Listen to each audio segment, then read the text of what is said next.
So, how do you evaluate whether a segment is actually worth pursuing?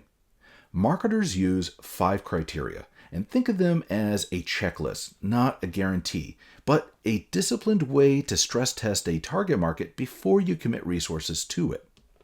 The first criterion is identifiable. Can you clearly describe this customer? Not in vague terms like people who like cool stuff, but in specific, meaningful ones: age range, income bracket, behavioral patterns, values, lifestyle. If you can't paint a clear picture of who this person is, you probably can't reach them effectively. Identifiability is the starting point. Without it, none of the other criteria matter. The second is sizable. Is the group large enough to be worth investment?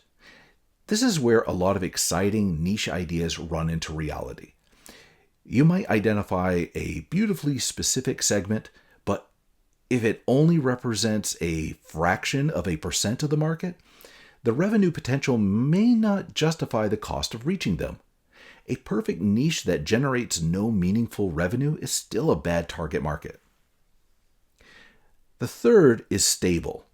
Will this segment's needs still exist long enough to build a strategy around it? Stable doesn't mean permanent. Markets are going to evolve. It means the needs won't disappear before you've had a chance to serve them profitably. Gym users, commuters, parents, outdoor enthusiasts, these are examples of stable segments. Their needs are durable. A viral trend that peaks in 3 months is not. This is actually where Stanley becomes an interesting case study and worth revisiting from the last lecture. We talked about Stanley's explosive growth as a segmentation success, but the stability question is the one every marketer should be asking right now. Is the segment that drove that growth durable, or was it partially trend-driven?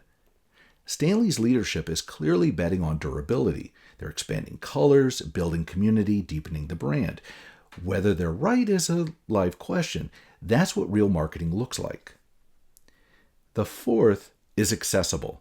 Can you actually reach these people with your marketing? A precisely identified segment means nothing if you have no realistic channel to communicate with them. If your audience is concentrated in rural areas with limited internet access, a digital-only strategy will fail. And if they don't shop in stores that carry your product, well, then placement becomes a barrier. Accessibility is about whether your marketing can get in front of the right people, and not just whether those people theoretically exist. The fifth, and arguably the most important, is congruent. Does your product actually solve the segment's problem? This is where a lot of targeting decisions break down. A segment can look attractive on paper. It's large, it's stable, identifiable, it's accessible. But if there's a fundamental mismatch between what they need and what you offer, the whole strategy collapses. Interest is not the same as fit. A price-sensitive shopper might genuinely like a luxury product. That doesn't mean they're your target market. Congruence means their needs and your product are actually aligned, not just adjacent.